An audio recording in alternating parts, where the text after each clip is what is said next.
بسم الله الرحمن الرحیم نحمده ونصلي على رسوله الكريم اما بعد فاعوذ بالله من الشیطان الرجیم بسم الله الرحمن الرحیم ان الله لا یغیر ما بقوم حتى یغیروا ما بانفسهم. قدرمنو ځوانانو یو پښتنه سي بار ملګري دوستان موږ څخه د واتس اپ او فیسبوک او د مختلفو لارو چارو حتی محصلین په پانتون کې راڅخه کوي هغه داسې دوی نه پوهیږي چې د دوی شخصیت د دوی عادتونه د دوی باورونه په څه ډول باندې دي. آیا داسې کوم امکان شته چې د دوی باورونه د دوی شخصیت د لویو سترو پیژندل شوو نړیوالو شخصیتونو په څیر باندې راوڅرخي راغبرګي کړي؟ آیا موږ کولی شو په خپل شخصیت کې بدلون راولو؟ آیا موږ کولی شو د یو بریالي شخصیت لرونکي شو؟ د دې پوښتنو ځوابول ګڼو ځوانانو ته ډیر زیات مهم دي، ځکه چې دوی کولی شي له دې لارې نه د خپل شخصیت د تعیین له لارې نه خپل راتلونکي ځان ته وټاکي. د دې لپاره چې موږ تاسې پوه شو چې څه ډول شخصیت لرو، زه غواړم تاسې قدرمنو لیدونکو اوریدونکو ته 4 ډوله شخصیت هغه در وپېژنم.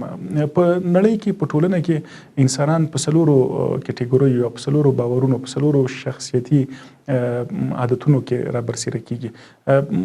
لومړنی شخصیت هغه د کار کولو، د دندې ترسره کولو او یا هم د امپلایي د مامور شخصیت ده.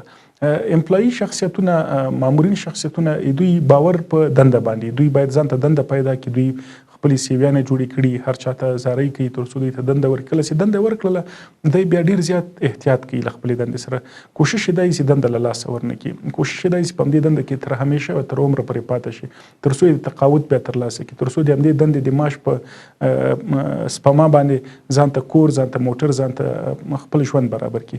دا کسان په ټولنه کې د کمزوري شخصیت لرونکي، په د بریالیتوب او د لوړو څوکو د انساني وړتیاو ته نه رسیږي، ځکه دوی باور په بدلون نه لري، دوی باور په ابتکار او نوښت نه لري. دوی 8 بجې د ریشي کړي یا خپل کالي او سپلۍ هغه پاک کړي، د خپل ماموریت بکس ځان سره اخلي او 4:30 بجې بیرته مغه موټر ته خیږي که موټر کې چې دوی تر کاره پورې رسول شوي. دوی ډېر زیات احتیاط په دې کې چې غیر حاضر نشي، ډېر زیات احتیاط په دې کې چې چا سره په جنجال ونه لویږي، ډېر زیات احتیاط په دې کې چې چا سره په مخالفت کې ونه لویږي تر څو دنده له لاسه ورنه کړي. په ټولنه کې د دغسې کسانو زیاتوالی دا د ټولنې د رکود او د درېدا سبب ګرځي او بالاخره په ټولنه کې ابتکار، نوښت او پنځونې د هغو مخنیوی کیږي. دویم ډول شخصیت هغه د سلف امپلایمنت شخصیت، هغه کسان چې هغوی خپله ځان ته دندې پیدا کوي، یعنی په خپله له ځانه کار اخلي، خپل وخت او خپل وړتیا د ځان په ګټه استفاده کوي. لومړنی شخص یو هغه خپله وړتیا وخت خرڅوي نورو باندې، او د یا په حکومت یا په خصوصي سکتور باندې، په کومه کمپنۍ، فیکټرۍ، په کوم دفتر، په کوم دکان باندې خرڅوي او هغه د هغه د وخت او د وړتیا نه استفاده. په دویم نوع شخصیت کې دا سړی خپله ځان ته دنده پیدا کوي، دی یو مهارت کې ځان رسوي. د مثال په ډول دی ډیر ښه سافټویر انجینر ده، دی کولی شي په ډیره ښه توګه باندې، په ډیره لوړه کچه باندې د کمپیوټر لپاره پروګرامونه جوړ کړي. اوس دا کس څه کوي؟ د همدې وړتیا له لارې نه د خپله وړتیا په نورو باندې خرڅوي او د همدې وړتیا له لارې نه دی دنده ځان ته پیدا کوي. دی چون وړتیا یې لوړه ده، دی د چا حکم نه مني.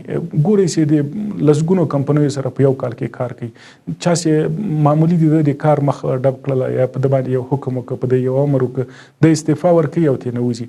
دی کوشش کوي د خپل ژوند د احیا او د پرمختګ لپاره، د خپل ژوند د ښه والي لپاره د مختلفو لارو څخه آزاد کارونه وکړي.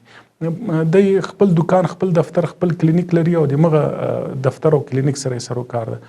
دی د نورو په پرمختګ باندې باور نه لري، دی د نورو سره د ګډ کار وړتیا نه لري. د ټول محور او چورلیز د کار هغه ځان ده. دی په ځان باندې سرمایه ګزاري کوي او د ځان د پرمختګ له لارې نه خپل ژوند په مخ وړي. د دې کسانو موجودتیا هم په ټولنه کې سره له دې چې پنځونه او ابتکار کې په فردي توګه باندې مرسته کوي، مګر همدا چې ټولنیز وړتیا نه را ایجادوي، ټولنیز استعداد نه لوړوي، ډله او په ټیم کې کار نشي کولی، د ټولنې له پرمختګ سره ډېره زیاته مرسته نه کوي. دریم ډول شخصیت ډېر زیات مهم ده، هغه د کار شخصیت ده. د کارونو د پیدا کولو شخصیت ته، د سوداګرۍ شخصیت ته، دې ته بزنس پرسونالټي وایي. باور دا موجود ده په ګڼو ټولنپوهانو کې چې دغه نوعیت د شخصیت د لیډر شخصیت ده.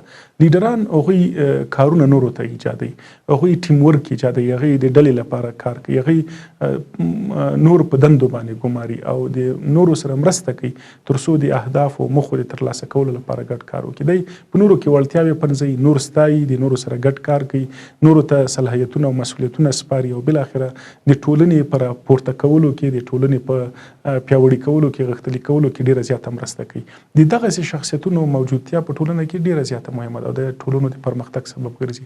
تاسې ګورئ د نړۍ تر ټولو زیات کار ایجادونکي کسان هغه ټول په امریکا کې دي او یا هم په چین کې دي، هغه په نړۍ په پرمختللو هیوادونو کې دي.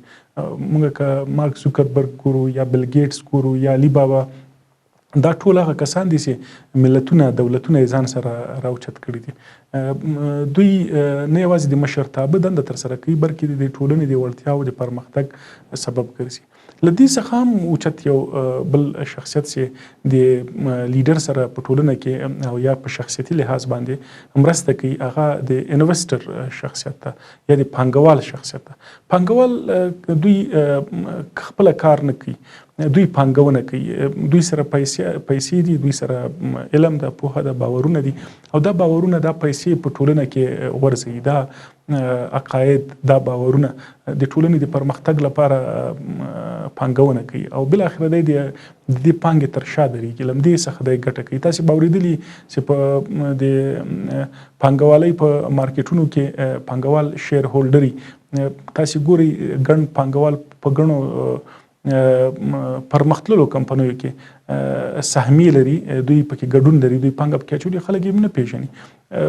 ګڼ کسان د لیډر په توګه باندې د یو کار یو فعالیت په مخ کې د یو پانتون پر مخ وړي، مګر هم د پانتون تر شا چې پانتون کې پانګونه چا کړې دي هغه نوم څوک نه اخلي. تلویزیونونه، رسنۍ تاسې وګورئ، مدني ټولنې، حتی سیاسي ګوندونه وګورئ، ګوندونه یې رامنځته کړي، رهبران ایجادوي، په ټولنه کې بدلونونه تغییرات راځي، مګر هم خپله هغه کس چې د دې ګوند تر شا ولاړ هغه پانګوال هغه په سکرین باندې هغه د خلکو په مخ کې ډېر زیات نه ښکارل کېږي.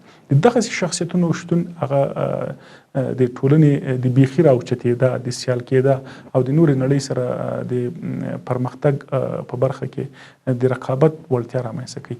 موږ ته پکار دي قدرمنو ځوانانو افغانانو چې د لیډر او د پانګوال شخصیتونه خپل کو، هغه شخصیتونه چې هغوی د کار او د کار کولو وړتیا ورسره ده، هغوی سره مرسته وکړو تر څو هغوی په ټولنه کې راپورته شي او د افغانستان د پرمختګ، سوکالۍ او بساینې لپاره ګډ کار وکړو. ډېره زیاته مننه.